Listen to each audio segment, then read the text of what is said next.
We have Bridget is actually joining us via phone. So without further ado, I hand the mic to you. Great. Good evening. It's an honor and pleasure to be in front of you all today. I'm here to share a message of change and a message of hope. I'm from Peoria, Illinois.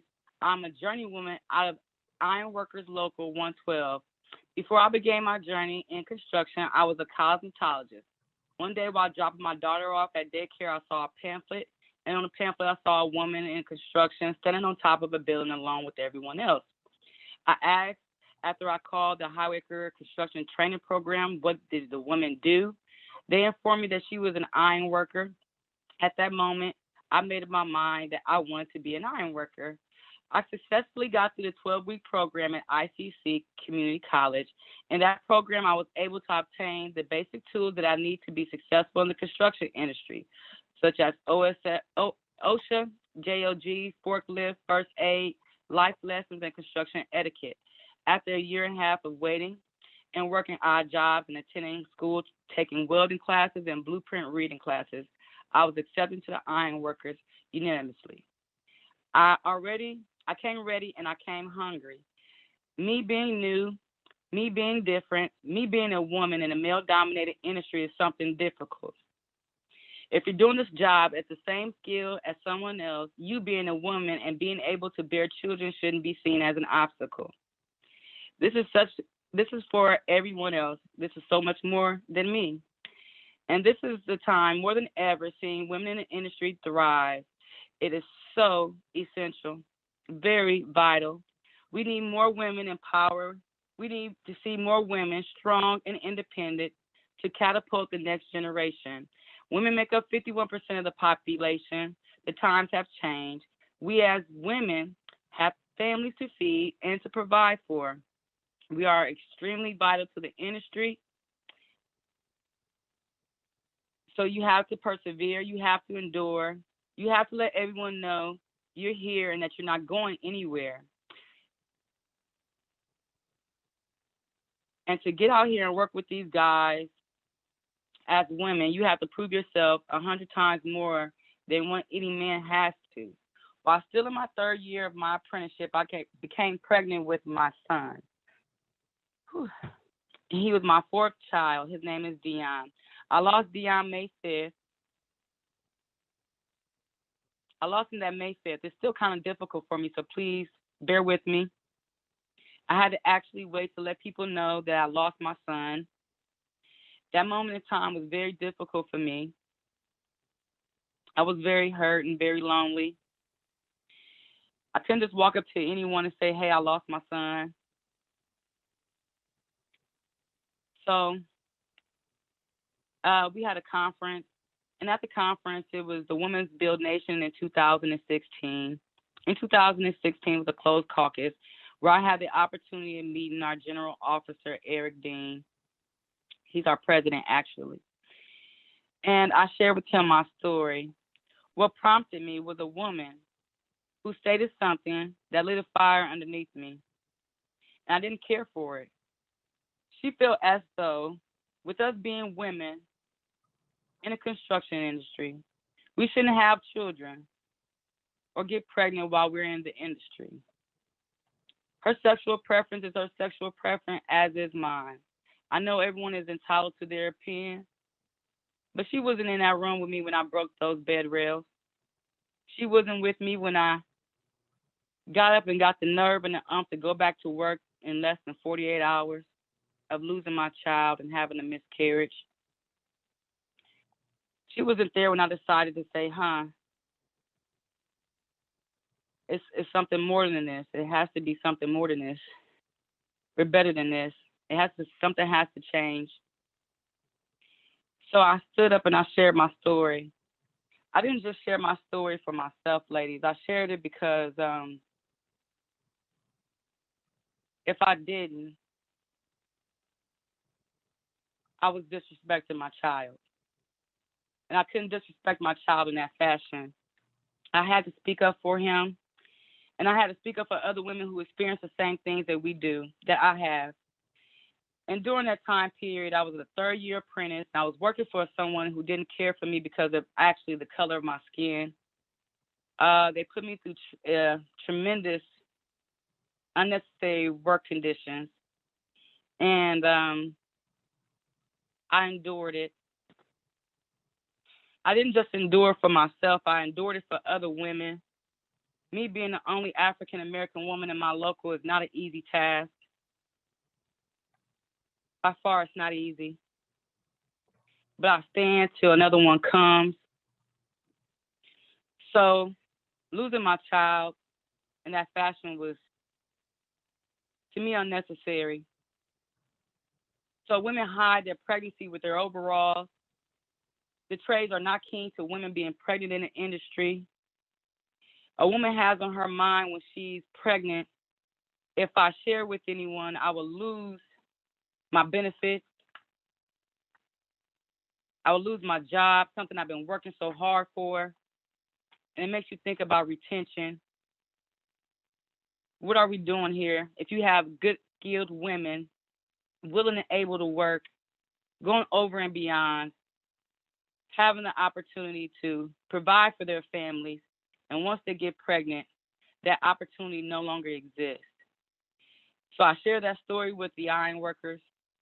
Eric Dean, Will Brown, and Vicki O'Leary came up with something called the Ironworkers Maternity Leave. It's the first maternity leave in the country. I'm very proud of the ironworkers for stepping up, being an example to the industry, letting everyone know that it's time for a change and represent our women to the best abilities, keep them there, give them an opportunity to provide for their families. And the biggest thing I think that says is, if another woman can see another woman thriving, she would do the same. So I thank them for doing what they've done. Other people have followed, such as the electricians, the carpenters, and various locals, the cement masons here locally in Peoria. They all have adopted the maternity leave. So today I'll also imply, and I also ask that all the other trades, I ask that y'all please listen to me very clearly. Please, please listen. Give your women a chance. Give them an opportunity. They're worth it.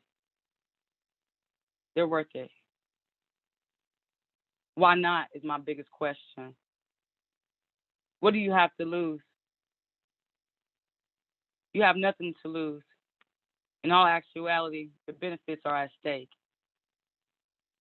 We have to be there for one another. We have to support our women in the industry, and we have to be caring and thoughtful. And think of it in this fashion.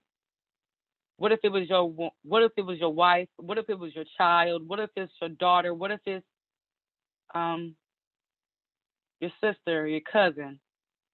And she's working hard and she's investing herself to give back. Would you want her to endure the things that some of us women have endured in the industry? I'm not the only woman that have endured these trying obstacles or hid pregnancies. I just was tired. So I stand on the back of a lot of women. And I'm speaking for those women who couldn't speak for themselves. I'm speaking for their children. I'm speaking for everyone, honestly. Give us a chance. That's why I started my construction company in 2014. I started Rain Construction because after announcing that I lost my child and where it happened that I was restricted from work. So there's a lot of things that need to be changed in the industry when someone brings up the attention of unnecessary obstacles that hinder one from growing in the industry. That needs to change. So I started my company to be an example to other women and also give them opportunities that may not have been presented to them before I came. So Rank Construction is an ironworker and operator contracting company. It's 100% owned by myself and operated by myself. I have an awesome team. I make sure that I gear my business towards minorities and women in the industry, so we can all have opportunities and be able to provide for our families. That's pretty much where it is with the loss of my son and why the ironworkers developed the maternity leave. And like I said, I'm very grateful that they done that. And I wish that every trade, like the bricklayers, the electricians, the operators, every trade, there's so many trades, tile setters, I don't care what trade it is, we all need to take accountability. We all need to take accountability, and it trickles down. It really trickles down from the higher ups. It's just not where you can start it off from the booth. You have to get to the head of the stink and have the head of the stink start to trickle down these reactions. And I also employ that Vicki came up with something called Be That One Guy. So if you have people out here being that one guy, standing up for their sisters and their brothers as they should, and like they can without repercussions of being hurt themselves, we will have a better industry. So I employ that these people stand up and use their voices and speak for other people so we can all be prosperous in the industry and get further along than what we are. I understand change takes time, and I think we have that time to take that change. And the time is now to be proactive about women being seen as powerful people, valuable people, important people in the industry. We have a mission, and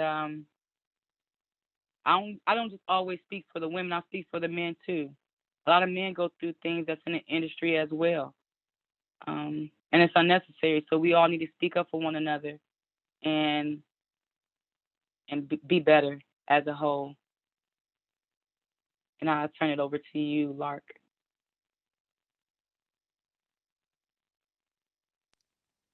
Thank you so much, Bridget. And thank you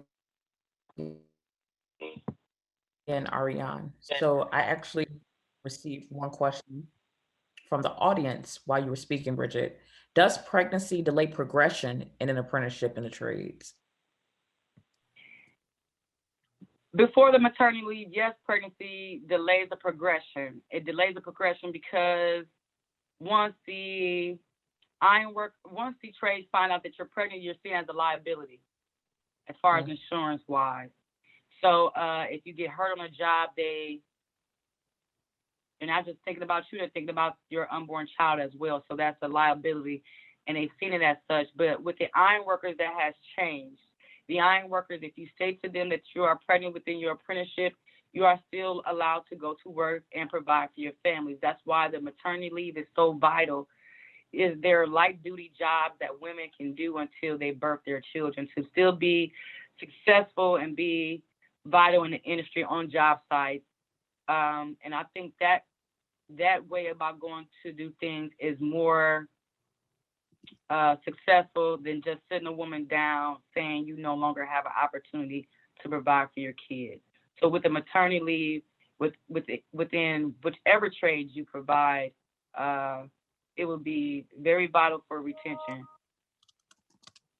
Yeah, and added to that, I was discussing this with somebody who runs a apprenticeship scheme, and she, after we discussed it, she said, "Oh, I have to check because at the moment our formal rules are if you are, have an absence of if you have more than one absence of up to 15 months, right, and it can be shorter than that, then you're out of the apprenticeship and you have to start again." And that is, I mean, A, would be sex discrimination and illegal, but B, in her case, I think it's a very good apprenticeship scheme, sheet metal workers in New York, and it just didn't occur to her to link up those dots. So it would be illegal to do that. But we have to remind apprenticeship programs that it would be illegal to do that, because I think often it's just not, it's not on their mind. And I tell you, we tried 2 or 3 years ago, we did a survey of all apprenticeship programs, just asking, what are your leave policies, including pregnancy and maternity leave. But, you know, we also wanted to know other sick leave and what happens to apprenticeship. And it was a very widely circulated survey. 1.5 programs answered, because they don't think about it. So I think we need to make them think about it.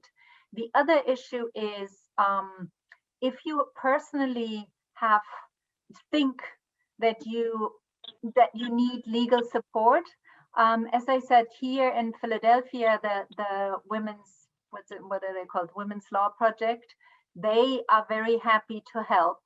And I think, Lark, I put their link into my presentation, so that may also be something. Last thing is, obviously you will lose the hours that you don't work, right? So if you have to work 6,000 hours or so to journey out, those you need to add on, but at least you need to be allowed to add them on without being penalized further. Yes, and before the ironworkers established this maternity leave, as far as my knowledge, what was told to me, I had 3 days within a 3-year apprenticeship to be absent. And then you have that weighing on your mind with the loss of your hours and the loss of your time if you miss a day. I never missed a day in my apprenticeship. That's why after I lost my child that Saturday, I went back to work that Monday in less than 48 hours, because I didn't want to be kicked out of my apprenticeship, because I still have 3 children at home to take care of. And if I don't take care of those children or provide for those children, what am I to do? You know, so I was in a tough situation, and I'm pretty sure a lot of women been in those situations where you have to set aside your health, set aside your own personal well-being, and suck it up and go to work. And that is an issue. So I think it should be addressed in all apprenticeships, that it should be a leave. It should be something other than the Family Leave Act to help that woman get through that time frame. Yeah, and I think it points to a bigger issue. And I think we may have, you know, some of you who are on this may work, maybe it's better in the transportation sector or in manufacturing, right? So maybe, I'm not sure how much the trades are really an outlier. The problem is there are so few women that they've organized the world as if nobody had family issues. And of course, a lot of men also are fathers or care for somebody in their lives. And so, you know, I remember I once attended the what do you call it, the investing of apprentices, new apprentices were included in the apprenticeship scheme in the school. And half of the lecture was, you know, basically your number one duty is be there, whether you're sick, whether somebody else is sick, whether 3 other people are sick, whether you're covered, you have to be there.